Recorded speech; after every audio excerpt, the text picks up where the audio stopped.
The question is, what are you or what am I apart from this waking state, apart from the dream state, apart from deep sleep, apart from the physical world of the waking state, apart from the mental imagination of the dream state, and apart from the blankness of the deep sleep state. One of our Swamis used to give this example. Station master sitting on the station, maybe in Kanpur, and first Rajdhani Express comes on the platform number 1 or something. Rajdhani Express comes. So very important train, lot of people are getting in and getting out, so much of rush is there, so much activity. The station master watches. Then he gives a signal, the Rajdhani Express goes away, but the station master does not go away with Rajdhani Express, he is watching.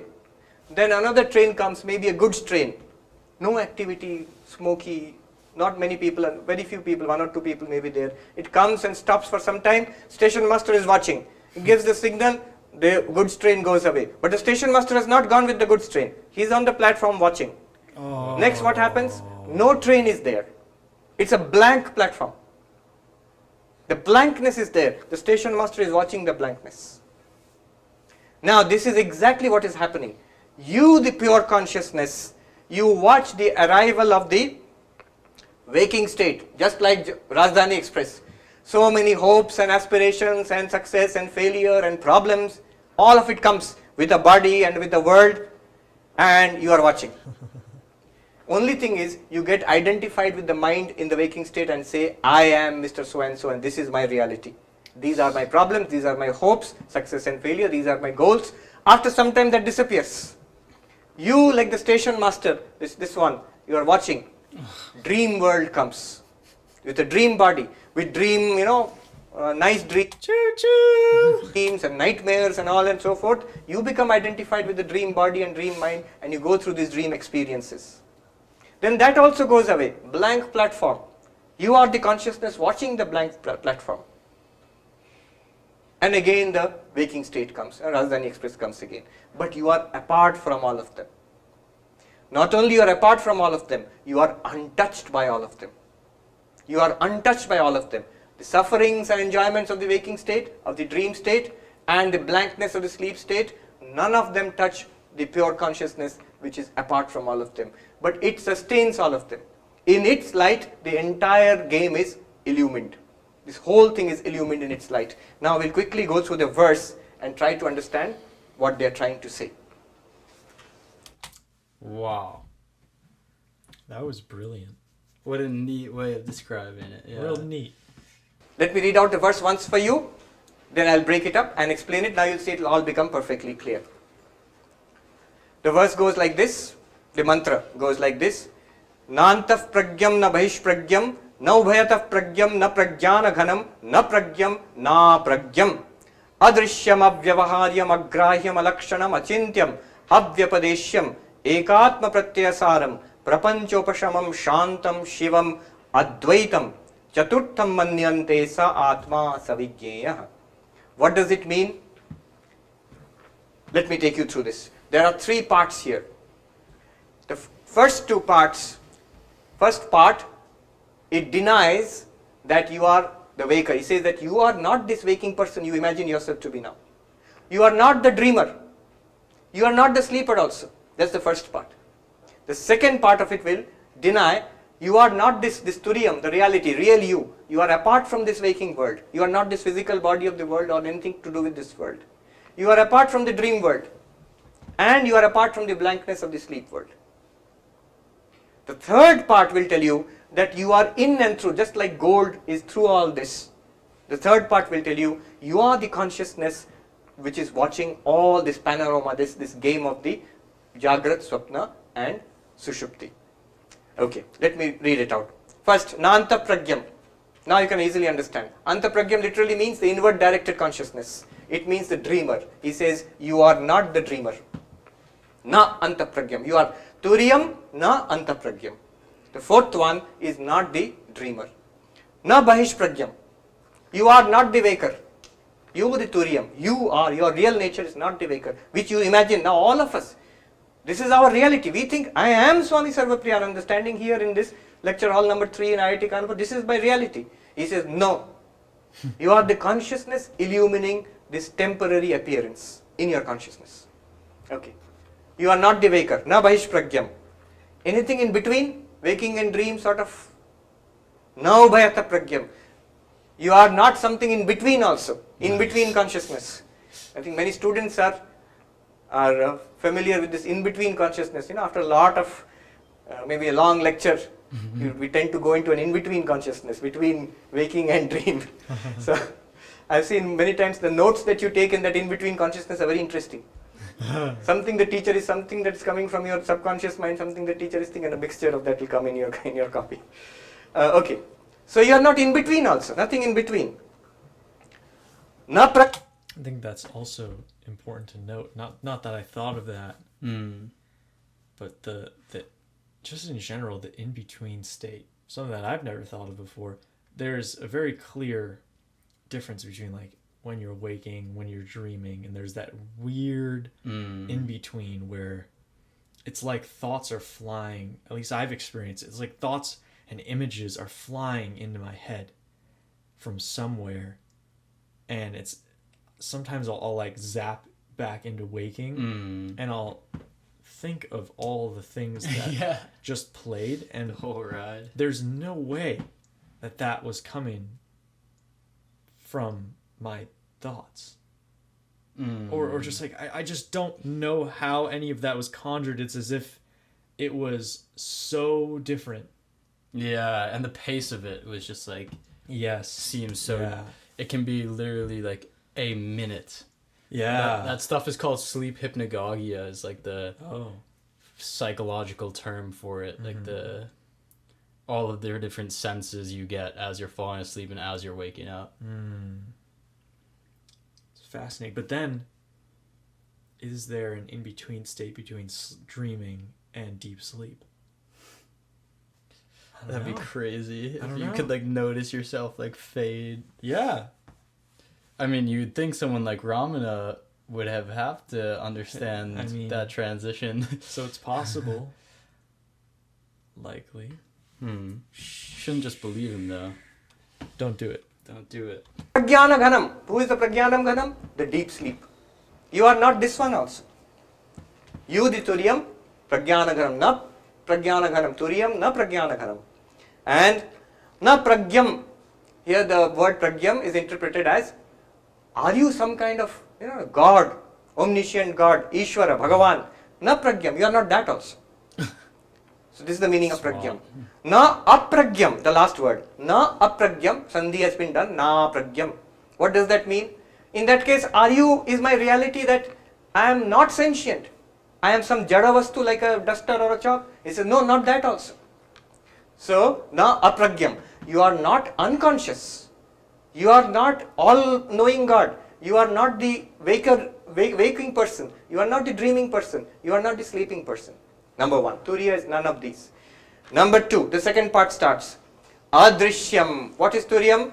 Adrishyam. Literally it means invisible, but also means it is something that you cannot see, you cannot hear, you cannot touch, you cannot smell. It is not an object of our five sense organs. Sometimes people say, if God exists or Atma exists, why can't I see it? It's like saying, if the Higgs boson exists, why can't I see it? Because it is not yogya, it is not a subject of your normal vision. You cannot see it that way. If it was, you can say that there is no elephant in the room. Why is there no elephant in the room? Because I can't see it. That's a perfectly correct statement. Because if there was an elephant, you could have seen it. But if there is an Higgs boson, you cannot say, because I cannot see it, it's not there. Similarly, here it says, the consciousness which you are is not something that you can see or smell or touch. Adrishyam. Second, avyavaharyam. It is not within transaction. Transaction means usable. What we can see and feel and touch, what we can speak about, what we can use, that is vyavaharyam. Pure consciousness is not an object which can be talked about, seen, felt and used. It is not transactable, it's avyavaharyam. But remember, it is the ground, it is the source of all vyavahara. Without that, none of this can occur. None of this can occur without the pure consciousness, which is illumining up. That's been one thing that's been catching me, that he keeps saying consciousness illuminates these things. When it's with the train conductor is there and the trains come by. Whereas I feel like that's a very interesting thing, because it can feel, or I guess that's where I got the other day with that, like, awareness and what is pure awareness. Mm-hmm. And it's like, if pure awareness has no object of awareness, then it's nothing. So is it like it's just, how the hell does an object of awareness happen? You know, like, what the hell is that thing that happened? That's happening. It was like that. It's the Big Bang, man. Yeah. We found that out in science long That's a good ago. point. Happened X amount of years ago once. Thanks, Creator. Dude, Yeah. that is something. I've got nothing for that. No, that's where you, like, Mind is mush. Yeah, you walk. You're just like on a nice path. You're just walking. You're like, wow, I'm really figuring things out right now. And then just like the next step, you like finally look down and you just realize you're about to just like fall, and there's just nothing in front of you, and you're like, what? Where do I go now? And you turn around and the whole path is gone, and you're like. There's a little bin for your mind. Yeah. Like, okay.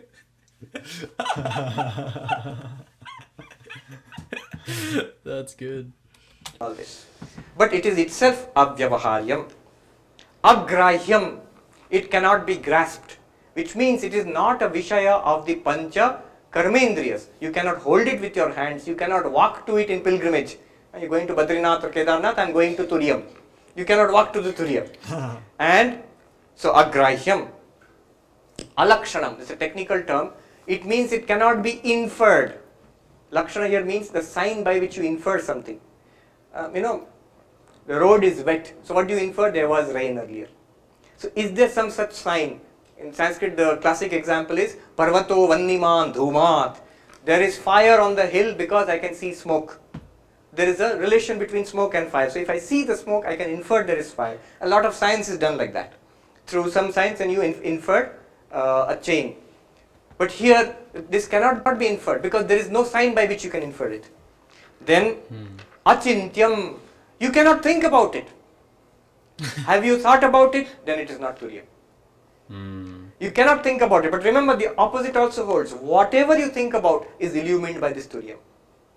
The fact that we are having a conscious experience is because of this Turiya. So you cannot think about it. Achintyam, avyapadeshyam. It literally means it cannot be named. It cannot be named. It will take some time to explain why it cannot be named, but it's very interesting. Shankaracharya there goes into an exposition. Where can we use language? Where can we use language? There are 5 areas where language works, and he shows in the Turiyam, none of those 5 apply. I can tell you. See, this is the type of stuff that we're like asking questions about the whole time, and there are people who have written it out. Yeah, in theory. Like they've created a whole theory around it. Like Sadhguru talks about, I guess there's one specific yogi who like wrote a certain amount of books or whatever, and Sadhguru's like, it's not even fun because he wrote everything. Wow. Just like wrote it all out. And that's Sadhguru saying that. Wow. It's like, yeah, he wrote out everything about reality. And just like this type of thing, like the amount of times that you've had that words are fallible statement. Yeah. And that's been going for months now for us, is just this idea of like, when can we actually use a word? Like, where do words end? Yeah. It's like, oh yeah, I've written a theory about that. Like, like what things are helpful, what things aren't. Many years ago. Yeah. Or it's like, well, Yeah. I guess. Yeah. Yeah, that's another one of these. That's a good one. Yeah. In brief, you can work it out for yourself. It goes like this. If you can use language if there is some jati, some species, if some object belongs to a class. So it's a cow. Why? We know the characteristics of the class of cows. So this object is a cow, you match it with the set and you say it belongs to that set. But there is no set of Turiya. So it cannot be part of a class. Jati, then number second is Guna. By some quality, give me the red flower. How do you distinguish the red flower from all those flowers? By the quality of red. But you cannot say Turiyam has got some quality because it's supposed to be Nirgunam, beyond all qualities. Then you can use Kriya. Call the cook. Shankaracharya uses this example. Pachaka. Pachaka is a cook. How did you use language there? By the function of that person you are saying. Call the driver, call the cook. But Turiyam is Nishkriyam. No activity. Unchanging. So you cannot use Kriya there. How crazy is that you can call the person, but you cannot call their consciousness?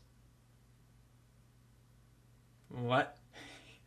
Just that I can be like, yo, Mitch, I need your help with something.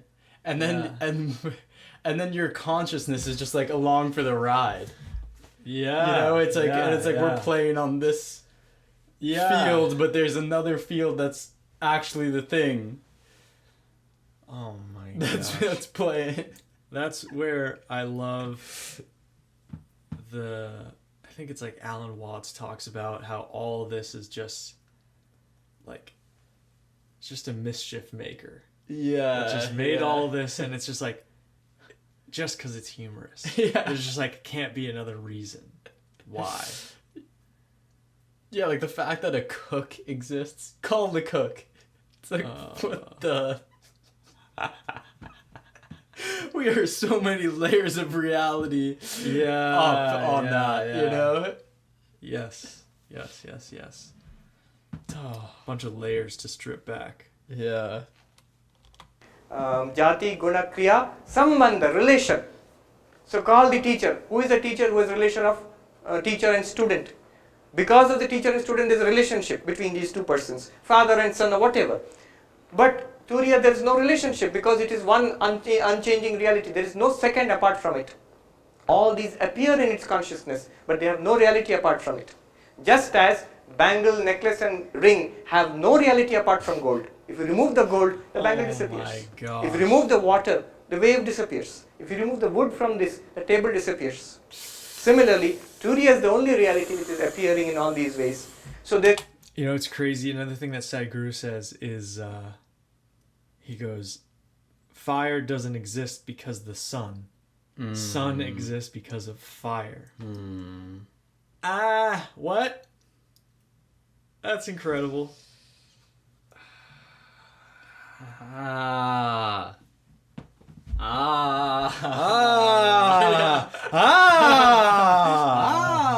You're like,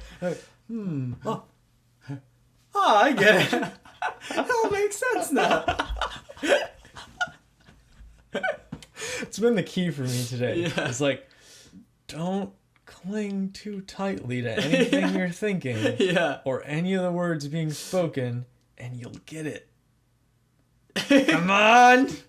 Tread the line! Let it go. Let it go! That's the thing. It feels like with a lot of this stuff, it's how much can you sit in that in-between? Yeah. You know? Like, how much can you know all the usefulness of reality while still leaning back into whatever the emptiness is, whatever consciousness is. That's another Ram Dass thing. He's like, you can go about your role and play it perfectly. And you don't have to change anything. It's like chop wood, carry water, chop wood, carry water. Nothing needs to change necessarily. It's just the thing behind the thing that changes. Or that becomes awakened. That made me... That came up earlier when he was talking about how in childhood till now, it was the same consciousness, like viewing it all or whatever. Yeah. And I was like, well, as a youngin', my consciousness feels so different. You know? But it's almost as if like the viewer was there, but somehow consciousness is also like gaining experience or like perspective, or consciousness's perception is somehow, because like what is evolving if everything on the physical, dream, and sleep, deep sleep, if all of those things are the same, but somehow your perception of it completely changes? Yeah, it seems like the ego phase kind of needs to happen for this to happen. Maybe. I don't know. Good one. Haven't got a clue. And we're free. There can be no sambandha, no relation between it and anything else. And finally there is convention. They call it Rudi. This person's name is Prakasha. Why are you calling it Prakasha? Just like that. It's just a name given by my parents that this person is called Prakasha or Hari or whatever. There also you cannot use that method of naming Turiya, because to name somebody you have to point out this person. It has to be pointed out apart from all other objects. This person from now on is called XYZ. But you cannot point out Turiya that way. So language cannot operate in the case of Turiya. And so Abhyapadeshyam. Up to this part is the second part of the mantra, where you will see actually it denies that Turiya is any of this. The entire physical world, the entire dream world, and the blankness of deep sleep, all Everything you ever knew. Easy. Just Everything it's you ever whatever. knew. Yeah. It's nothing. Everything. all of them are denied here actually. You cannot see it, you cannot touch it, you cannot infer it, you cannot think about it, you cannot speak about it. So all of this is denied. None of this is Turiya. Just three. And then quick the axes. third party comes to, It's then no what big deal. is Turiyam? Now it speaks about it in positive terms. He says, Ekatma pratyaya saram. Eka, one, Atma, I. Pratyaya, the cognition, the feeling of I-ness. Saram, the essence. If you follow this I feeling, you will come to Turiyam. You know when Ramana Maharshi says, who am I? You practice that. It's Here this we thing. are. Ekatma pratyaya saram. This is exactly what Ashtavakramani told Janak Raja. In the dream state where you there, dream is false, no doubt, but were you there? Yes, I was there. In this waking state now, are you there now? Yes, I am there. That is the Atma Pratyaya. I feeling, the consciousness which is in the waker, in the dreamer, and even in the sleeper, which is illumining the blankness of deep sleep. That consciousness is in and through all this, just like gold is in and through all this. And that is the Turiyam. Ekatma Pratyaya. This is a very extraordinary word. Atma Pratyaya. I feeling. You follow that I feeling, you come to a core which is the Turiyam itself. Prapancha Upashamam. Upashamam means cessation. Prapancha is, these are Prapancha. Jagrat Prapancha, Swapna Prapancha, Sushupti you cannot call it Prapancha, but anyway. Prapancha Upashamam. What is the Turiyam? Where it is completely untouched by the trouble and the sorrows and the limitations of these three Prapanchas. Shantam. Absolutely peaceful, ever undisturbed. There is no world there to disturb you. That is your reality. And Shivam. Shivam here means Ananda Swarupam. It is full of joy. Advaitam. Non-dual. Non-dual why? Because there is nothing apart from Turiya. Just as gold is Advaitam with respect to bangle, necklace and ring. Ring is apart from necklace, necklace is apart from bangle. But none of them are apart from gold. In fact, in all of them, what is the only reality? Gold. Why do you say it's the only reality? Because if you remove the gold, they will disappear. Yeah. No, I was just gonna say that. What was it? I didn't catch it. You remove the gold, and they're all not there, but the gold still exists. So is Turiya like this word? Because I guess earlier I was saying like it seems like there's an individual Turiya, you know, like because I witness my wake, my dream, my thing. You witness yours, but it sounds here like the way he's describing Turiya is one. So with respect to these three, gold is Advaitam, non-dual. There is nothing apart from gold in this. Similarly, with respect to our universe, three universes, waking universe, dream universe, and the darkness of deep sleep. With respect to them, Turiyam is Advaitam. They are not apart from you, the Turium. In fact, in that sense, it's a tremendous statement. If this is not apart from you, the Turium, in that case, this waker is you, the Turium, and this entire waking world is actually you, the Turium. In that sense, you are the world. You can actually, Advaitin declares, I am the world. Atme Vedam Sarvam. I am everything. I feel oneness with everything. Just like in the dream world, you were there, many people were there, non-living things were there in your dream. But when you wake up, what do you say? It was entirely constructed from my own mind. That means whatever you saw in the dream was you. Actually you. You are one with everything in the dream. You means the waker. You are one with everything in your dream. When you were dreaming, everything was generated from you. So you are one with everything. In the same way, in the waking world also, everything is generated from the Turi. I created you, man. I created you. Yeah, I know. I created this one. Just becomes an ego off. Yeah, No, I did it all. Look at this. I really fucked up in a lot of places. What was I thinking about this whole United States thing? Dang. Man. Yeah. No, I love war. It's great. Yeah, what was the whole nuke situation there? Yeah, that's a trip. Yeah. Yeah. Fuck it. Let's keep going. Or projected in the Turium. So we are all one with all that we experience in that sense. So, Advaitam. Last part you can easily understand now. Chaturtham Manyante. People think it is the fourth. Roll number 4 here. They say Manyante. Foolish people think there is something fourth. Some gold apart from bangle, necklace and ring. Some gold is there. But there is no Atma apart from these three. You have to look there itself. So the fourth one is not here. The fourth one is here, which is shining through these three. You have to examine the experiences in the waking state, in the dream state, and the sleeping state. And for that you have to do it in the waking state. To examine the experiences of dream or sleep, you don't have to go into dream and sleep. You don't have to start sleeping. You have to look back upon those experiences and see what was common all through. What was common all through.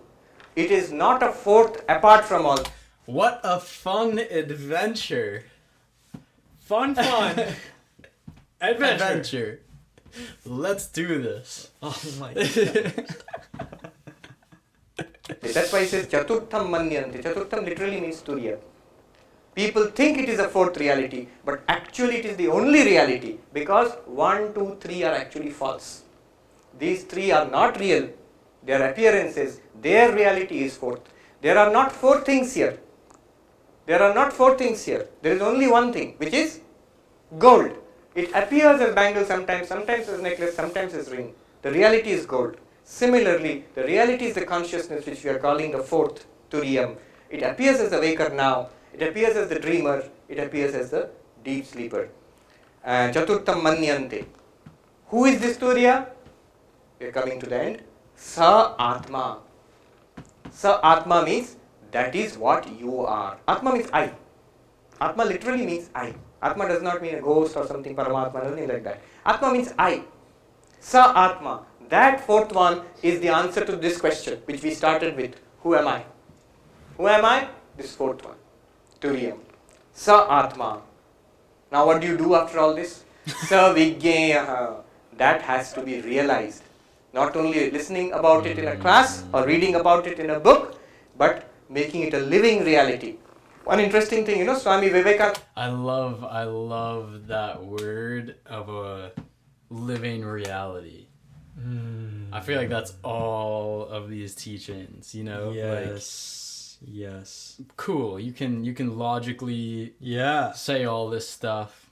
You got the words. We're there. Yeah. But then it's like none of it matters. Yes. Unless it's lived reality, your experience every day. Yes. I feel like that's what's so fun about it. It's like none of this would be cool at all if it had nothing to, just no be substance, logical play. Yeah. It's like, oh, I understand now.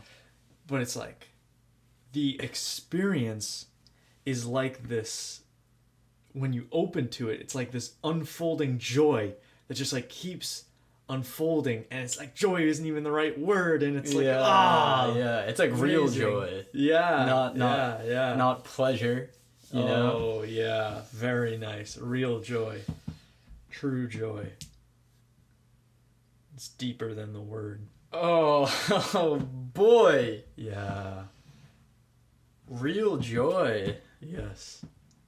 I like that. Yeah, I wrote a thing one time that was like, true joy doesn't come from creating joy. It comes from emptiness. Like from that place of nothing, it's like joy just springs out of it. And it's such a different feeling from my experience than the something's happening, I'm joyous now. That feels like this energy that you kind of have to pull up. And the other kind is this, it's like conscious doesn't joy. matter what's happening. Like that is the least of the thing. It's just joy. Yeah. I just had this moment of one of those thought strings that just happens. Very good. And I was imagining someone who was, like fully grounded in this theory, being like a president or something like that, and having to like talk about nukes. And they're just like on stage talking, and they just like keep giggling because they're like what a like just how absurd this whole situation is if they're like really rooted in like this. Yeah. It's like it's interesting in a dream, in a lucid dream, if you catch yourself as dreaming and you're in like a serious situation, all of a sudden like you'll have a gun pointed at you. That's something that like will trigger lucid dreams for me, because I luckily haven't had a gun pointed at me in real life. So when I see that, I'm like, oh, I might be dreaming right now. But like the gun will get pointed at you, and then you'll just be like you'll just like put your, do a lucid check. You're like, all right, I'm dreaming right now. And then you'll just go like this, and like the gun goes flying, and then you just like start doing your thing. Oh my God. But it's just like, that's like, incredible. If you were rooted in that and waking life, like I don't even. Wow. Like, how do you take stuff seriously? How do you? I know. It's funny because you just can't. There are certain times where I struggle to exist as a good citizen without like causing disruption. It feels like Ram Dass says that Neem Karoli Baba would exist in a state of rapscality. I think that's the word, rapscality. It's like mischievous, like this deep, like childlike mischievous. Yeah, Ram Dass is just saying that sometimes he feels that well up in him, and he knows it's his guru. Yeah. And sometimes when I'm realizing that it's all a joke, I could be at work and something could happen and someone's getting so serious, or even something way more serious than that, like really what we would consider serious stuff. Yeah. And there's the giggle on the inside. Yeah. And it's like, if I were to let that out, Yeah. I don't really know if that would go over well for anyone but me. Yeah. Like, it wouldn't even go well for you. I mean, I guess you are something else at that point. It's like I'd have to keep existing in that for it to go well for me. Yeah. Because if I'm out here and then I come back and I'm like, oh, shit, I what messed did I up. just do? Like I just messed up. This is not that good. Oh my gosh. It's just, the giggle comes up at the weirdest times. Like deep conversations with people, like someone else is on the verge of tears, and it's like, why is the giggle coming up? Like, what do you think you're doing around here? It's true, because it's always those moments that snap you the most. Yes. Because you're like, oh, this is reality. Wait a second. Wait. Yeah. It's so funny, because you could say, oh, it's not that good to be serious. Like, taking things seriously doesn't do anything to help the problem. But then someone's talking about something and they are in it. Yeah. And you feel the giggle come up. It's like, if you were to giggle right there, it's like, you could lose a friend. Yeah, if you like really deny. Yes. You know. And then it's like, fuck, do you have to be just okay with anything that happens? Like losing a friend, Maybe. like they're misunderstanding you? That has to be just okay in that reality. I feel like You know? it's interesting because I mean I feel like there's probably a way to deliver it that isn't damaging. But on the flip side, think of how many people Maharaji pissed off. It's true. Pissed off and they didn't get it ever. You know? Yeah. And they just, it's like, he's just like, oh, it's your choice not to get it. It's fine. He didn't have, like, he did. That's It's like he's not brutal. thinking of the way of he's delivering it. He's not trying to, like, Yeah. to dance around people's insecurities and things. Yeah. He's just, like, you're pissed off? Oh, let me tap that. Yeah. Let me poke that button until you're furious. It's like, if you start living that, there's consequences. Yes. There's consequences. consequences. It's consequences. And it's like, I'm getting a little bit of distance from those consequences, and it's like, it's a little scary. But dude, then like another thing that's been coming up for me with the idea of a character like Jesus or countless others who have literally lost their lives Yeah. standing up. Yeah. It's like, yeah. Shri M, who was attacked. yeah. Yeah. It's like there are consequences. There are real consequences. But then- is it a real But then it's not. like- But then it's not as well. At the same then- moment, it's not. Oh, jeez. Because look at him get up after 3 days. Look at him get up, yeah. move the stone from where he was buried, and walk away. Because he realized that there weren't any consequences. Yeah.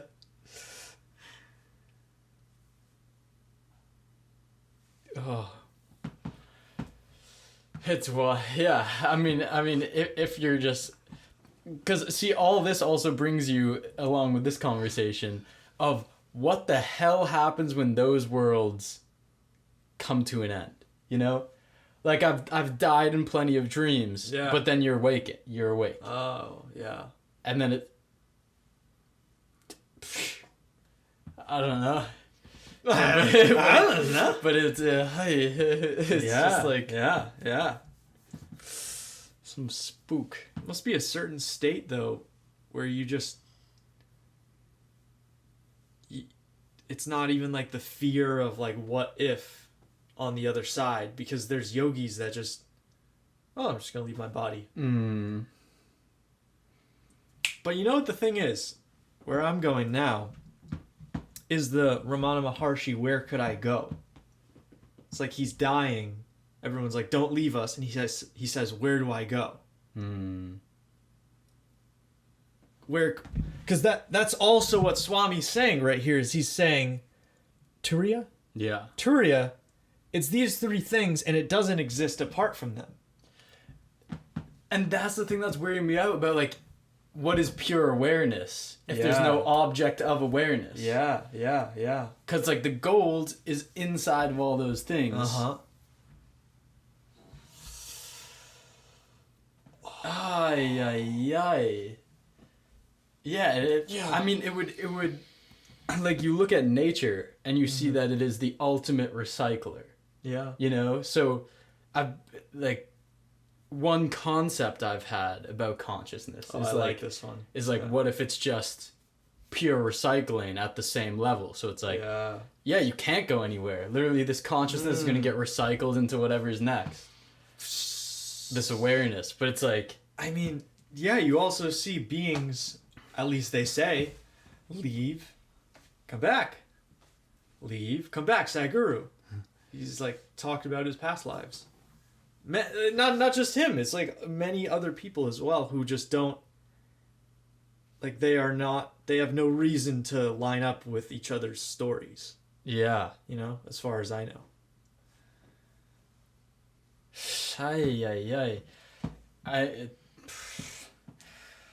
It's Zabba-dabba-dooba! you got all these concepts. Yeah? They're all happening right here. Yeah.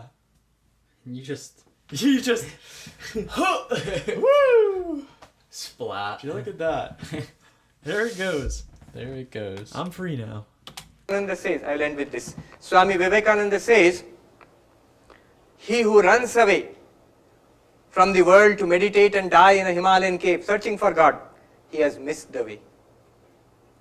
He who plunges headlong into the luxuries of the world, he wants to enjoy the world, he too has missed the way. Then what is the way? Then what is the way?